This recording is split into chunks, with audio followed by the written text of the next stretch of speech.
Welcome back to Sesa Channel. Halo kawan-kawan semuanya, balik lagi sama gue Heru. Seperti biasa, di konten ini kita bakal ngebahas hal-hal yang sedang ramai diperbincangkan di media sosial atau di jagat maya.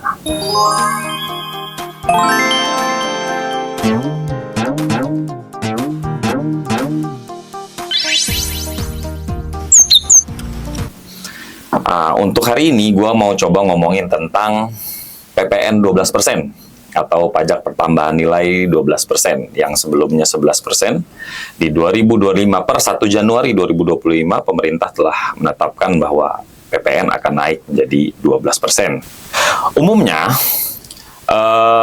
mereka nih yang di jagat maya ini menolak kenaikan pajak itu ya, karena pasti dirasa sangat memberatkan.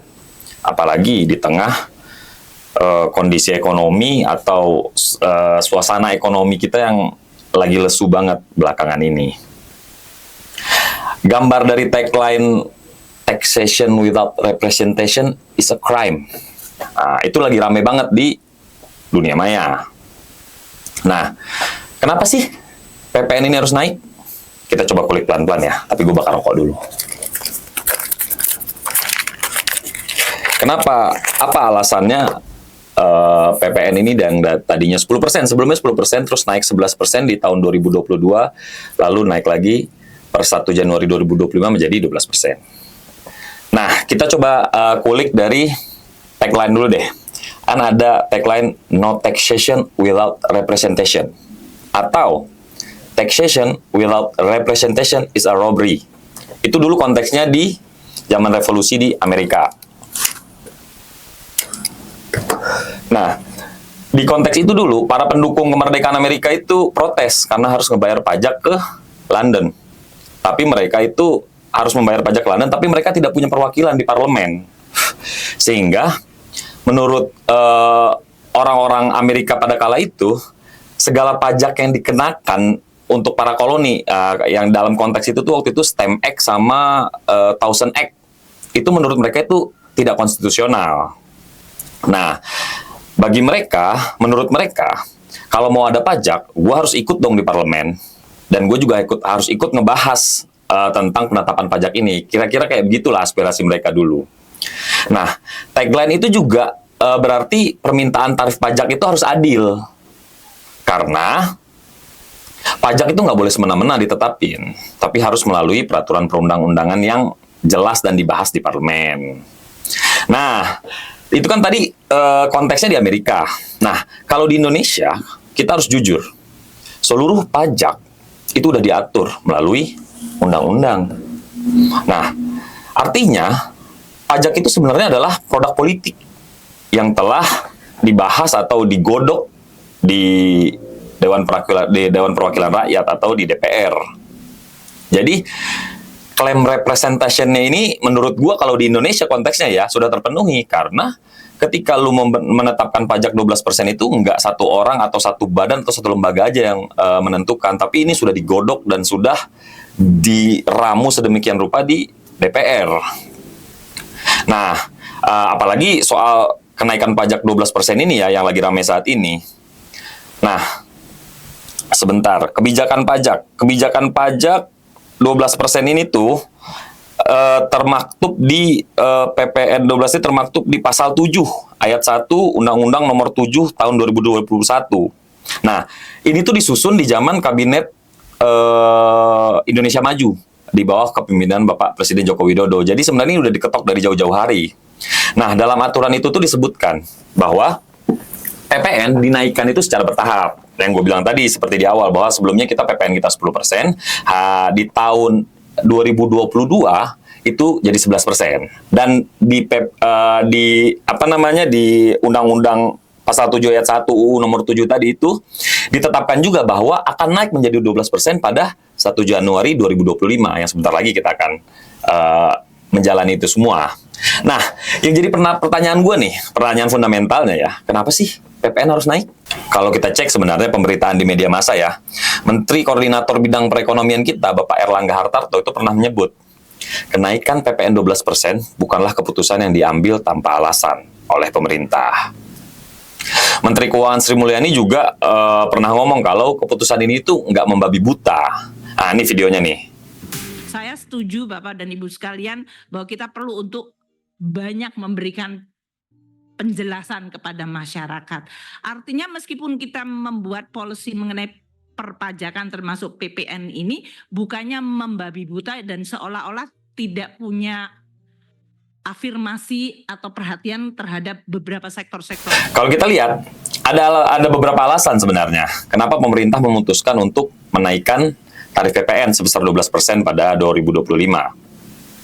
Pertama, kenaikan PPN ini bertujuan untuk meningkatkan ini jelas nih untuk meningkatkan pendapatan negara ya.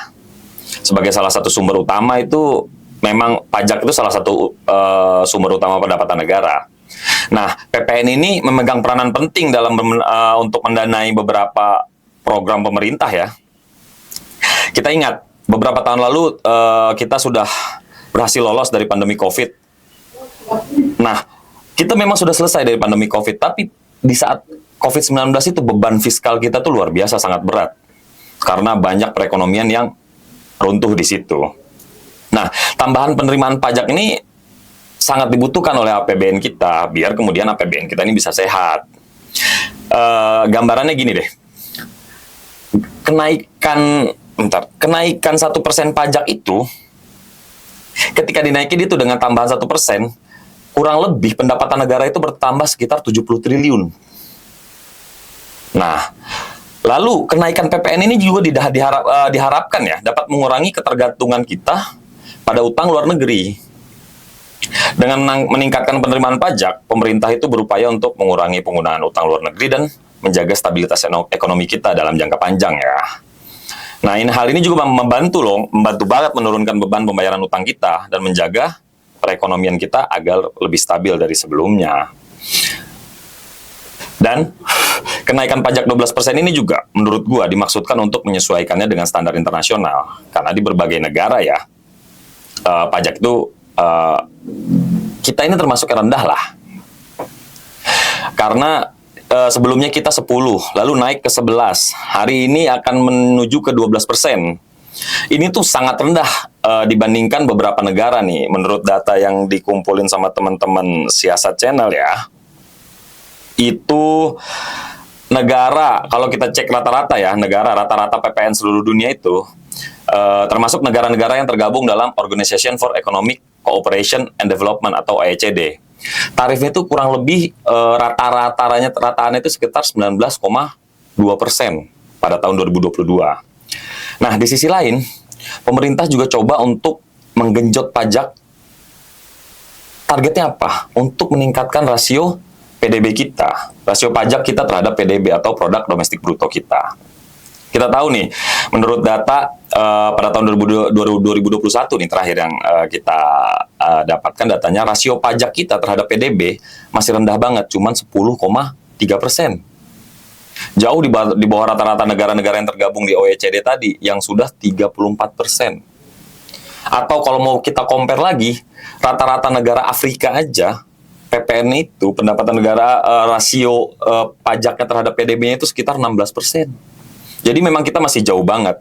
Janji politik Prabowo Gibran adalah menaikkan tax ratio hingga 23%. Tax ratio kita terhadap PDB ya, 23% dalam 5 tahun ke depan.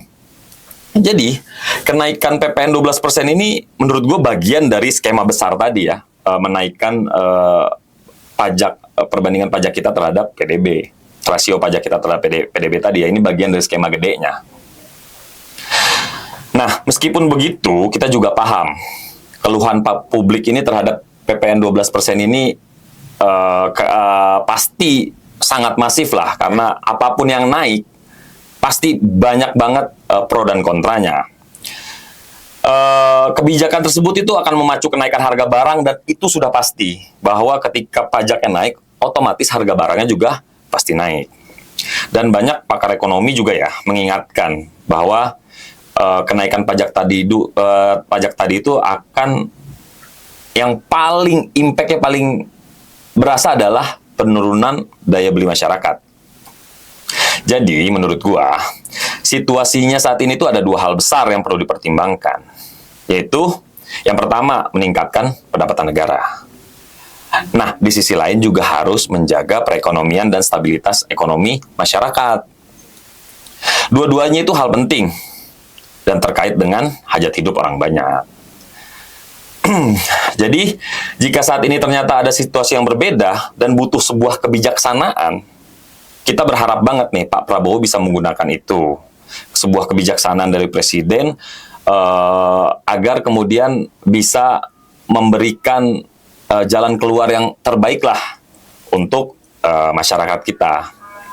Apalagi saat ini Pak Prabowo Subianto dan Gibran Rakabuming Raka itu saat ini tuh memiliki tim ekonom-ekonom yang menurut gue sudah lebih dari mumpuni untuk memberikan advice tentang kebijakan ekonomi Indonesia ke depan. Gue yakin Presiden Prabowo Subianto pasti akan mendengarkan semua pihak untuk dapat diambil keputusan terbaiknya bagi bangsa Indonesia. Jadi, kita nggak boleh pesimis, kita nggak boleh merasa bahwa kenaikan pajak ini kemudian akan menurunkan daya beli masyarakat, lantas ekonomi kita lesu, lantas kita akan menuju ke hal-hal yang tidak kita inginkan. Gue sangat yakin Presiden Prabowo Subianto pasti sudah memikirkan dengan matang, pasti sudah mencari jalan yang terbaik agar kemudian kita bisa keluar dari kesulitan yang hari ini kita rasakan. Daya beli masyarakat turun dan pertumbuhan ekonomi kita yang tidak sampai di 5%. Terakhir kalau nggak salah 4,9%. Jadi bagi gua kenaikan pajak PPN 12% ini bukan akhir dari segalanya. Justru ini awal dari skema besar, yaitu peningkatan ekonomi Indonesia ke depannya. Itu menurut gua. Kalau teman-teman punya opini lain silakan komen di bawah biar kita diskusikan. Jangan lupa subscribe Siasat Channel dan follow akun Instagram dan TikTok kita biar kita terus memproduksi konten-konten yang berguna bagi kita semuanya. Sekian dari gua. Ciao.